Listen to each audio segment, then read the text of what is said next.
भगवते वासुदेवाय। प्रिय मित्रों, भविष्य दर्शन चैनल में आपका हार्दिक स्वागत है। प्रिय मित्रों, 3 अगस्त 2020 को श्रावण पौर्णिमा व्रत और रक्षाबंधन का त्यौहार मनाया जाएगा। पौर्णिमा 2 अगस्त 2020 को रात्रि 9:31 से प्रारंभ होगी और 3 अगस्त 2020 को रात्रि 9:30 पर पूर्णिमा की समाप्ति होगी। हिंदू पंचांग के अनुसार श्रावण मास में आने वाली पूर्णिमा श्रावण या श्रावणी पूर्णिमा कहलाती है। धार्मिक ग्रंथों में इस दिन स्नान, तप व दान का विशेष महत्व है। श्रावण पूर्णिमा के दिन ही रक्षाबंधन का त्यौहार भी मनाया जाता है। मध्य भारत और उत्तर भारत में कजरी पूर्णिमा का पर्व भी श्रावण पौर्णिमा के दिन ही मनाया जाता है। इस दिन यज्ञोपवीत पूजन और उपनयन संस्कार करने का विधान भी है। चंद्रदोष से मुक्ति के लिए श्रावण पूर्णिमा श्रेष्ठ मानी गई है। श्रावण पूर्णिमा व्रत और इस दिन हमें क्या क्या धार्मिक कृत्य करने चाहिए। श्रावण पूर्णिमा पर रक्षाबंधन मनाने की परंपरा है, अतः इस दिन देवी देवताओं का पूजन कर रक्षा सूत्र बांधें। इस दिन पितरों के लिए तर्पण भी करना चाहिए। गाय को चारा, चींटियों और मछलियों को आटा व दाने डालने चाहिए। श्रावण पूर्णिमा के दिन चंद्रमा अपनी पूर्ण कलाओं में होता है, अतः इस दिन चंद्रमा की पूजा करने से चंद्र दोष से मुक्ति मिलती है। इस दिन भगवान विष्णु और लक्ष्मी जी की पूजा का विधान बताया गया है। विष्णु जी और लक्ष्मी जी के दर्शन से सुख, धन और समृद्धि की प्राप्ति होती है। श्रावण मास में भगवान शिव की विशेष रूप से आराधना की जाती है, इसलिए पूर्णिमा के दिन भगवान शंकर का रुद्राभिषेक करना चाहिए।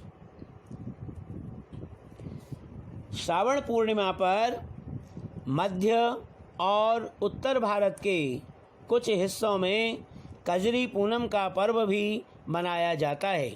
इसमें महिलाएं नवमी के दिन पेड़ के पत्तों से बने पात्र में मिट्टी डालकर जौ बोती हैं और पूर्णिमा के दिन धूमधाम के साथ जौ के इन पात्रों को लेकर नदी में विसर्जित करने जाती हैं। महिलाएं इस दिन व्रत रखकर अपने पुत्र की लंबी आयु और उसके सुख की कामना करती हैं। क्या है श्रावण पूर्णिमा का महत्व? श्रावण पूर्णिमा पूरे भारत में अलग अलग धार्मिक मान्यताओं के साथ मनाई जाती है।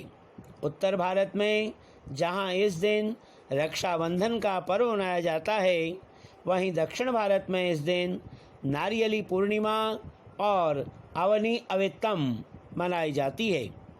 मध्य भारत में इसे कजरी पूनम तो गुजरात में पवित्रोपना के रूप में मनाया जाता है।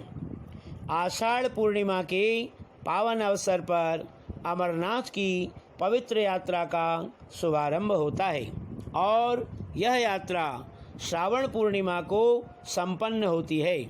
इस दिन शिवलिंग पर जल चढ़ाया जाता है और कांवड़ यात्रा संपन्न होती है। आज ही के दिन रक्षाबंधन का पवित्र त्यौहार भी मनाया जाता है। प्रिय मित्रों, इस बार रक्षाबंधन का त्यौहार 3 अगस्त 2020 सोमवार को मनाया जाएगा। इसका शुभ मुहूर्त रहेगा प्रातः 9:27 से रात्रि 9:17 तक। रक्षाबंधन का अपराह्न मुहूर्त रहेगा दिन में 1:48 से अपराह्न 4:29 तक। और रक्षाबंधन का प्रदोष मुहूर्त रहेगा सायंकाल 7:10 से रात्रि 9:17 तक। रक्षाबंधन के दिन बहनें भाइयों की कलाई पर रक्षा सूत्र या राखी बांधती हैं। साथ ही वे भाइयों की दीर्घायु, समृद्धि व प्रसन्नता की कामना करती हैं। रक्षा सूत्र बांधते हुए यह मंत्र पढ़ना चाहिए। ओम एनबद्धो बली राजा दानवेंद्रो महाबलः तेन त्वां प्रतिबध्नामि रक्षे माचल माचल।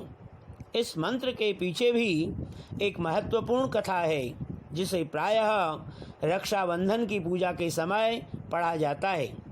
एक बार धर्मराज युधिष्ठिर ने भगवान श्री कृष्ण से ऐसी कथा को सुनने की इच्छा प्रकट की, जिससे सभी कष्टों से मुक्ति मिल सके।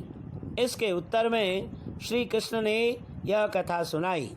प्राचीन काल में देवों और असुरों में लगातार 12 वर्षों तक युद्ध होता रहा। ऐसा मालूम हो रहा था कि युद्ध में असुरों की विजय होने को है। दानवों के राजा ने तीनों लोकों पर कब्जा कर स्वयं को त्रिलोक का स्वामी घोषित कर लिया था। दैत्यों के सताए देवराज इंद्र गुरु बृहस्पति की शरण में पहुँचे और रक्षा के लिए उनसे प्रार्थना की। श्रावण पूर्णिमा को ही प्रातःकाल रक्षा विधान पूर्ण किया गया। इस विधान में गुरु बृहस्पति ने रक्षा मंत्र का पाठ किया। साथ ही इंद्र और उसकी पत्नी ने भी पीछे पीछे इस मंत्र को दोहराया। इंद्र की पत्नी इंद्राणी ने सभी ब्राह्मणों से रक्षा सूत्र में शक्ति का संचार कराया और इंद्र के दाहिने हाथ की कलाई पर उसे बांध दिया। इस सूत्र से प्राप्त बल के प्रभाव से इंद्र ने असुरों को हरा दिया और खोया हुआ शासन पुनः प्राप्त कर लिया। कुछ मान्यताओं के अनुसार इस दिन द्रौपदी ने भगवान कृष्ण के हाथ पर चोट लगने के बाद अपनी साड़ी से कुछ कपड़ा फाड़कर बांधा था। द्रौपदी की इस उदारता के लिए श्री कृष्ण ने उन्हें वचन दिया था कि वे द्रौपदी की हमेशा रक्षा करेंगे। इसीलिए दुशासन द्वारा चीरहरण की कोशिश के समय भगवान कृष्ण ने आकर द्रौपदी की रक्षा की थी। एक अन्य ऐतिहासिक जनश्रुति के अनुसार मदद हासिल करने के लिए चित्तौड़ की रानी कर्णावती ने मुगल सम्राट हुमायूं को राखी भेजी थी। हुमायूं ने राखी का सम्मान किया और अपनी बहन की रक्षा गुजरात के सम्राट से की थी। प्रिय मित्रों, ऐसा भी कहा जाता है कि इस दिन देवी लक्ष्मी ने राजा बलि की कलाई पर भी राखी बांधी थी। इस प्रकार बहुत सी कहानियाँ इस रक्षाबंधन के त्यौहार से जुड़ी हुई हैं। आज इस रक्षाबंधन के महान हिंदू पर्व पर आप सभी को हार्दिक शुभकामनाएं एवं बधाई। यह त्यौहार सभी के लिए सुखद एवं मंगलमय हो। धन्यवाद।